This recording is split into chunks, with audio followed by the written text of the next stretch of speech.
tu arrives à l'hôpital, on découvre que tu es trop malade pour faire la greffe tout de suite, ton cœur est fatigué, c'est ça? Voilà. Donc tu vas découvrir le monde de l'hôpital. Voilà. C'est comment? Bien. Je dormais à l'hôpital, on a fait la fête et tout. Tu as fait la fête à l'hôpital. Voilà.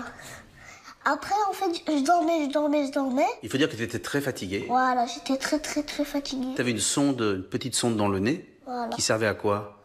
Il servait à manger. Ça servait à manger. Ça part jusqu'à l'estomac et ça me nourrissait. Et qui te mettait la sonde?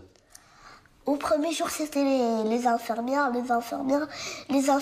Et comme je suis venue, c'est maman, en fait. Ça fait mal? Non. Ça chatouille un peu, mais ça va. Et alors que tu étais déjà très malade, tu as fait aussi très vite un AVC à l'hôpital. Oui. En fait, au début, j'étais en chaise roulante. Je pouvais même pas marcher et tout. Et ça va bien.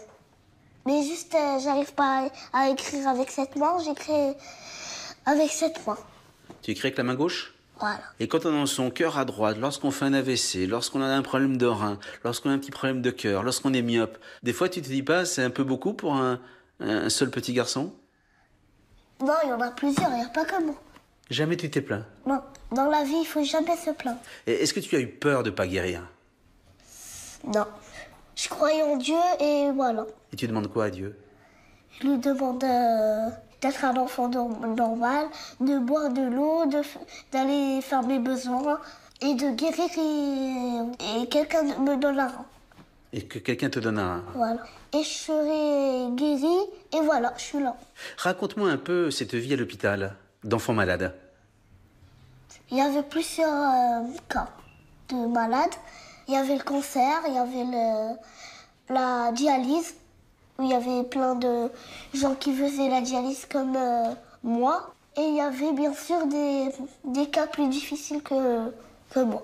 Et toi, tu as toujours été très heureux, très joyeux. Voilà, c'est ma nature. En fait, moi, je suis spéciale. C'est-à-dire? Je suis joyeux et tout. Parfois, des autres, ils sont moins rassurés que moi. Quel conseil tu peux donner, toi, à tous les enfants malades? Le conseil d'être solidaire, comme moi et mes parents. Mais parfois, vous pouvez pleurer parce que ça fait du bien, parfois, de pleurer. Parce que je comprends tous les trucs. Tu sais que ça peut être grave. Tu sais que ça peut mal se terminer. Je sais, bien sûr. Il y a eu plein de trucs comme ça, ils sont morts. Ils sont morts. Voilà. Est-ce que quand on a ton âge, on a quelquefois peur de mourir? Quelquefois. En fait, ma maladie, elle a une solution. Mais presque peut-être dans les autres, il n'y a pas de solution. Et on peut mourir comme il n'y a pas de solution. Tu as senti que tes parents étaient inquiets? Oui, bien sûr. Qu'est-ce que tu leur disais? Je leur disais, c'est pas grave, maman, c'est pas grave. Après, elle me disait, si, c'est grave, si, c'est grave. Moi, je lui disais, c'est pas grave, moi, je vais guérir un jour. Et elle me disait, d'accord, je vais arrêter de pleurer. Et c'est moi qui l'ai raisonné. C'est toi qui les raisonnais? Voilà. Normalement, c'est les parents qui raisonnent les enfants. Voilà. Moi, c'est l'inverse.